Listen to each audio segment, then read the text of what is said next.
the story is called Samatha Seagulls Sandals, written by Gordon Wrench, illustrated by Tony Oliver. Okay, boys and girls, let's start the story. A long time ago, there lived a young silver gull who wanted to be different. Her name was Samatha.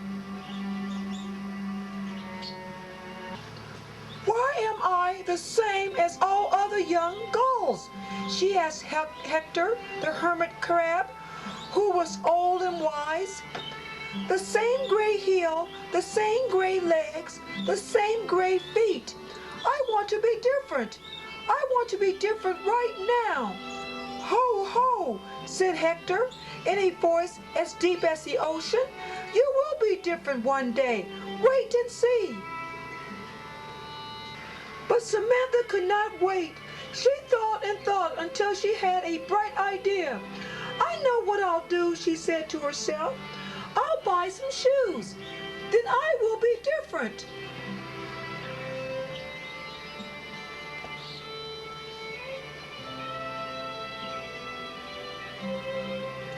So Samatha went to a shoe store and bought a pair of high-heeled shoes. How smart and how different I am, she said as she stepped onto the beach. Switch! The heels of one of her shoes sank into the sand, and Samatha was stuck where she stood.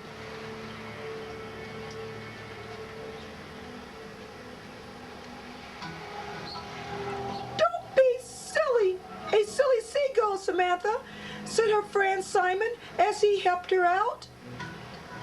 I like you as you are. You are the most beautiful seagull in the whole wide world. That's different enough for me.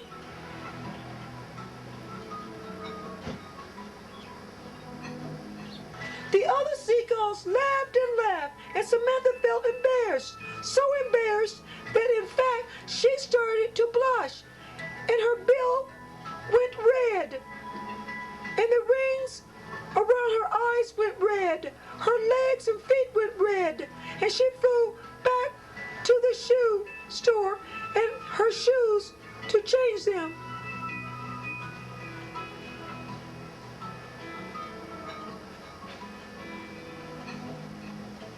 Slosh! Her second try at being different was no better than her first. Samantha's rubber boots filled with water, and she started to sink. Save me, Simon, save me, she cried. Splash! A wave washed over her slippers and made them wet and soggy. Simon shook his head in dismay.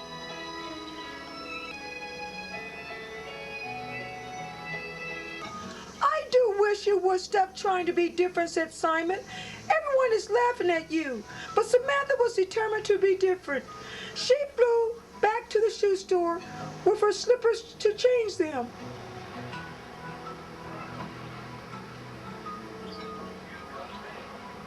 So Samatha bought some sandals. She wore them all the time. They seemed to be just the thing. They didn't sink into the sand. They didn't fill up with water. And they didn't get wet and soggy.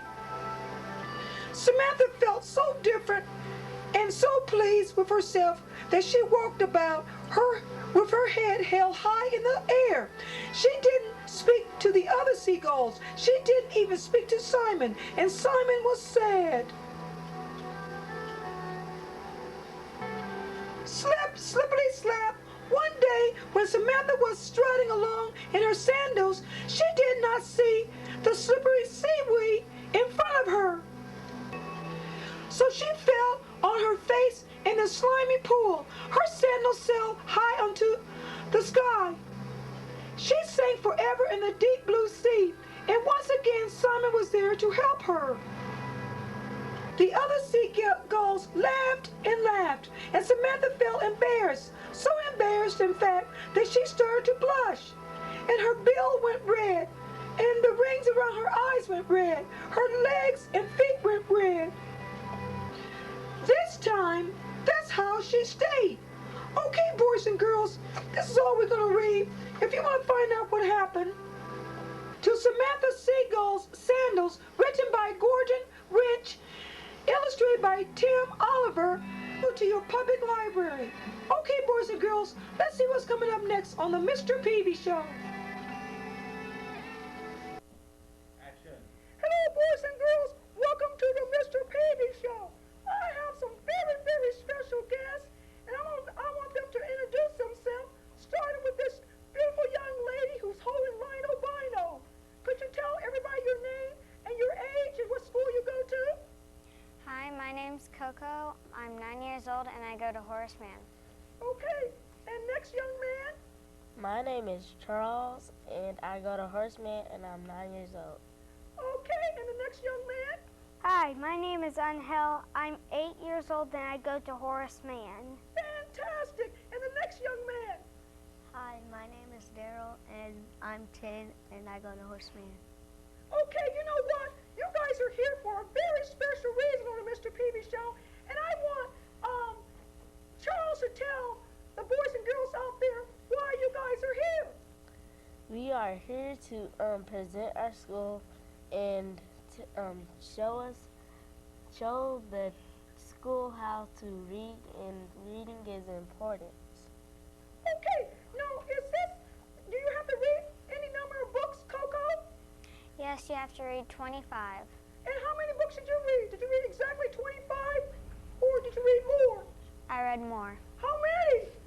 Around 130. Oh my goodness! What was your favorite book? What was your favorite book? I really like the series of Unfortunate Events series. Oh, did you see the movie? Yes. Fantastic. Okay, Darnell, how many books did you read? 18 or 50. Hey, you read 18? Fantastic. What was your favorite book?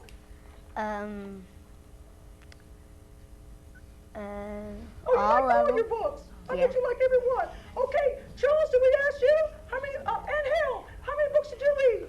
75. 75. What was your favorite book? I liked all of them. Oh, I bet you did. Now, what's some of the things you're going to be doing, Coco, at your school?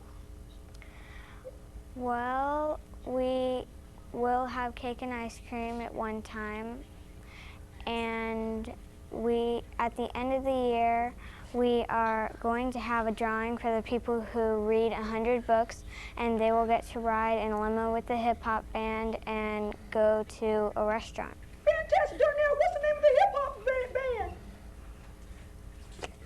You know the name of the hip-hop band? How about you, and Hal? I don't know.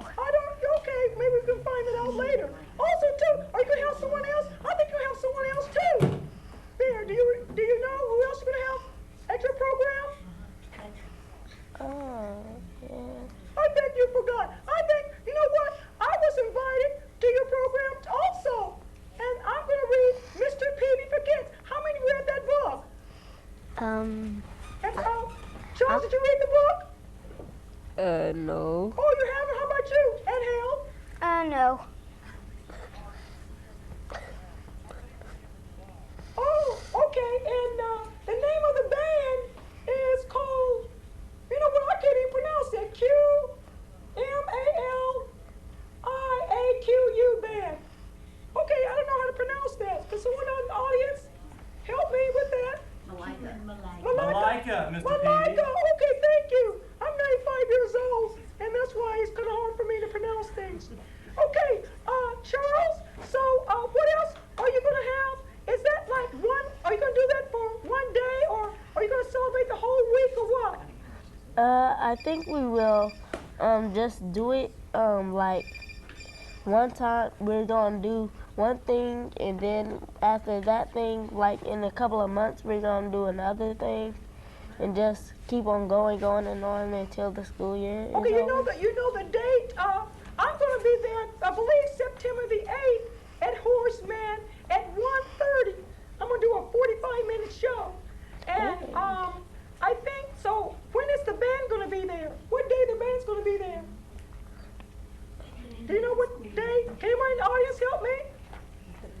At the end of the school year. End of May, Mr. Peevy. End of May. They're gonna be there at the end of May. So it's a hip hop band. Okay, Darnell. Now, if I haven't called on anybody, just raise your hand up because you know Mr. Peevy's kind of hard. I'm 95 years old. I always use that excuse. Now, what's some of your favorite things you like to do? For example, sports, Darnell. It's my name's response as Daryl. Okay. Oh, I'm sorry. Okay. And Hal, what is your favorite sport? Basketball. Okay, basketball. You know what, Daryl? I'm sorry. I don't have my reading glasses, and I mispronounced your name. I'm sorry, Daryl. I don't know why I said Darnell because my vision is blurred. The R's look like N's to me. Okay, Coco, what do you like to do besides read all those books? I like to play dolls. Okay. Now I'm gonna ask you a question. What do you want to be when you grow up? I'm gonna start with Coco. What do you want to do, Coco? Geology or a lawyer. Fantastic. How about you, Charles? Famous basketball player. Fantastic. And Hal? Detective. Oh, detective. I love detective movies. I wanna be a shark. Daryl? I want to be in the military. In the military. What do you want to be? A captain, lieutenant? What do you want? A lieutenant. And what branch? Huh? Marines, Army, Air Force? The Marines. Fantastic. Can you swim? Yes. Great. Okay. Now, is there any other thing we need to discuss about the program? Maybe someone in the audience can help us? Some of the things that we forgot on the program? Anything else that we need to talk about? Okay, we're gonna have just a free all. It's Okay. designed to encourage children to read more and learn more. Yes, you know what? That's true. I know every week on my show, I read a children's picture book. And I don't finish the story because I want the children to go to the public library to read and finish the story. And you know what, boys and girls?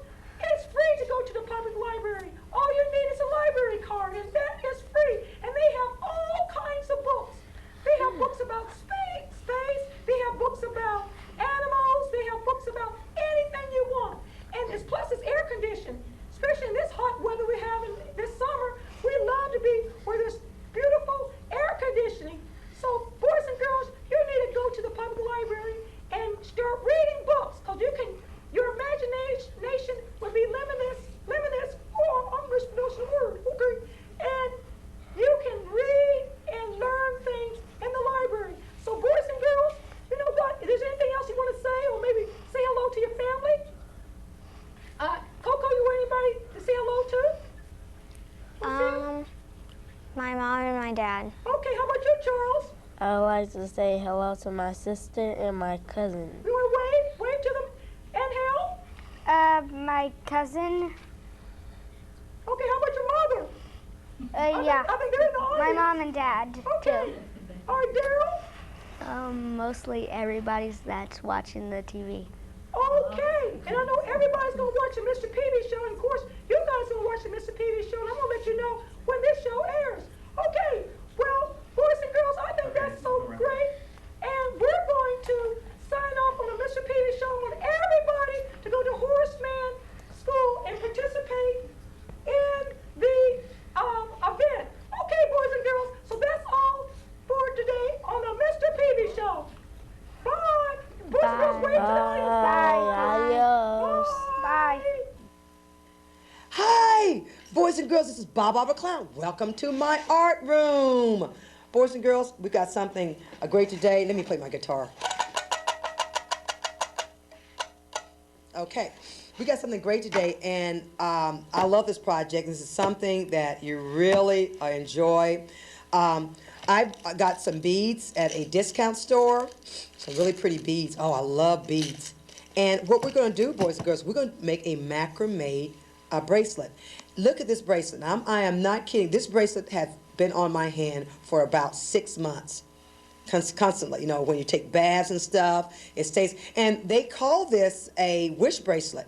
So what you do before you put it on, you make a wish, you tie it up, and your wish is supposed to come true when it falls off. So apparently my wish hasn't came true yet, I actually wish for $1 million. That's why I haven't came true yet. But anyway, so right now we're going to make a macrame bracelet or a necklace. But let's start with a bracelet right now because you can start making necklaces as soon as you learn this project. Now, this is hemp. Hemp you can buy at any discount store. Hemp is a plant that they, I forget where you grow hemp. I think maybe South America, places like that. But it's has sort of like a scent to it. And it sort of smells like when you go out in the country and see cows in the pasture. That's the scent it has. So hemp is really neat because it is, of course, durable. It also can get wet. You don't have to worry about it. These type of bracelets you don't take off. So right now, boys and girls, here's what we're going to do. I'm going to show you how to start this. I probably won't be able to finish this, but you can finish it at home. You can use a cardboard or a tray, okay? Now, also you can get cardboard. This is cardboard. You can get on the back of a notebook, okay? But don't go around tearing up your older brothers and sisters' notebook. I'm going to use this just to show you because I don't need the back of this notebook, okay? But you also can use a tray. Anything that's sturdy enough to hold your hemp, okay? Hemp is spelled H-E-M-P, hemp, okay? Like I said, you can buy it at any discount stores. Okay, we're going to make a slit in the center here. And the slit should be probably a 1/2 inch, no longer than a 1/2 inch. A slit at the bottom. Try to make it directly at the bottom below the first slit, not over here, not over there, okay? It doesn't have to be directly on the bottom, at the underneath, but as close as possible. So it's going to be right there. A 1/2 inch slit. Okay, next we're going to get our hemp and we're going to double this. You can kind of just sort of a length, about as long as your arm. Let's do that, about as long as your arm. We're going to cut it, okay? Okay. We're going to knot one end. It doesn't matter which end. The open end, this end, it doesn't matter. We're going to put a knot in it. Okay, make a knot. Okay, we're going to take the knot, boys and girls, and put it through whichever slit. It doesn't matter. I can't say it's upside down the top slit because if I turn the cardboard this way, this is the top slit, so it doesn't matter. So put it on a slit. Make sure the slit is at the top, the one that you're going to put the slit in. You're going to bring it down at the bottom. Let's try that again, boys and girls. Let's do that again. In slow motion. No, that's not slow motion. Okay, put the knot, put it on the top slit. Make sure you put it between the slit. Make sure it's secure. Bring it down, taunt. Make sure it's not, puckered like that. If it's puckered, then go ahead and, fix it. So go straight. Then, what we're going to do, boys and girls, we need some masking tape to tape it. I have masking tape. I've got masking tape. So right over here. I have masking tape, Missy. Thank you. We're going to put the masking tape here. Okay? And also we're going to put the masking tape on the knot, just to secure that again. Because we make sure, because we definitely need to make sure this doesn't come off. Okay, now, we need 2 more strands of hemp. Okay. I guess this will be enough, okay. Now usually, I think I'm going to have some assistance. If Misty would come over here. Thank you, Misty. Got a great assistant here. Boys and girls, this is Misty. Say hello to boys and girls, Misty. Hello. Okay, I want to take this also too, boys and girls. Now, what you can do, if you're sitting down, you have this in your lap. But because I'm standing up and I want you to see it, I have to have assistant. But you don't really need someone to hold this in the air. Because you're sitting down, you'll be able to do it like this. But if I do it like this, you're not going to be able to see it, okay? But let's pretend like Misty is the table. Oh, she's a pretty table, isn't she, boys and girls? Okay, we're going to tape this again. Make sure the top is taped. Okay. Woo! Okay, now, what I want Misty to do is to hold that, and she's going to stand over here towards the camera. I think I'm going to do this. I'm going to have you stand over there. Okay, now, we've got altogether 4 strands of hemp, okay? And I'm going to have, this is my left, and this is my right. Is that correct, boys and girls? No. Is this my left? No. This is my right. And this is my left. Oh, see, I was trying to trick you, see if you're listening. Okay. Now, we're going to take the right strand of hemp, and we're going to put it underneath the 2 strands that we taped down, boys and girls. We're going to pull it all the way. Except we're going to make a number or a, that's sort of like a backwards 4 or a D. Okay? Okay, now, we're going to hold that. We're going to take the bottom one strand, this strand here, boys and girls, and we're going to put it through that loop, boys and girls. Then we're going to pull it like we pull our shoes, and we're going to move it up all the way to the top until it doesn't go any further. Now, since we started on this side, what side are we going to start on this next time, boys and girls? The left side. We're going to do the left side the same way. We're going to put that underneath the 2 strands of hemp. We're going to make a letter 4. Not letter 4, it's a number 4. 4s are not letters. Ooh. Okay? We're going to have that hemp strand hanging down there. Then we're going to make sure it's underneath now, boys. We're going to make sure this strand is over that one, okay? If not, it's not going to turn out right. We're going to make a number 4. Make sure you make these numbers because that'll help you on where you're supposed to have your strands at and stuff. So we're going to put this through the loop, boys and girls, and we're going to pull. Okay? All right. Now see what it is. It's a pattern, isn't it? So we're going to we'll start with the right. Since we started with the left, we'll start with the right this time, boys and girls. We're going to make that letter D. Okay? Make sure this strand is underneath. You see what I'm doing, boys and girls? Can everybody see? You need to probably turn this way. Okay? Like that. We're going to take this one that's underneath, boys and girls, and put it through the loop. Okay? Put it through the loop. Then we're going to pull it like we tie our shoes. We're going to continue doing this until we're all the way down. As far as you want to go, then you start putting beads in. Let me do a couple more of these. I'm going to do it rather fast because I'm running out of time. I want you to see how I put beads on. Because I know my timekeeper over here is holding fingers up and letting me know what time. I got 2 minutes. Okay, so let me do one more, couple more, and then I'll show you how to put the beads on. Because I think it's so neat to see these beads, okay? Okay, now, if you look real closely, can you zoom in real close and see that neat pattern that's forming? Zoom in real close. Yeah, see that neat pattern that's forming? Right here. There you go. That's going to be all the way down. Now, how you put beads, boys and girls. Make sure this is, oh, this is a pretty bead. What do you with this one? Okay. You take the bottom out. Remember, we take that bottom. We thread it. Let me cut this. You take the 2 together like this, thread it through the hole of the beads, pull it up, okay, all the way up, okay. Then it's very important to tape this down again, boys and girls. Hold it up like that. Thank you, Misty. Tape it back down. I got running out of time here. My friend over here, my timekeeper, is telling me 1 minute. I think if I go over a couple of minutes, it won't hurt because this is very important to show you how to do this. Okay.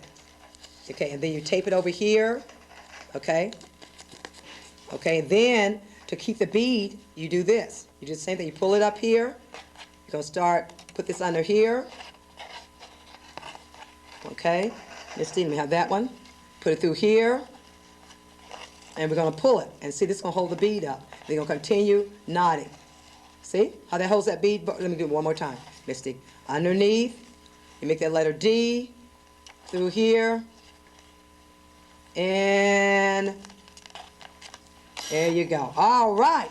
Boys and girls, that's all the time we have for today. Macrame, if you want more information, write to the address that appears on the screen, and I can show you, give you instruction how to do this. Bye-bye, boys and girls. Bye. Bye. Say bye, Misty. Bye. Okay. It's all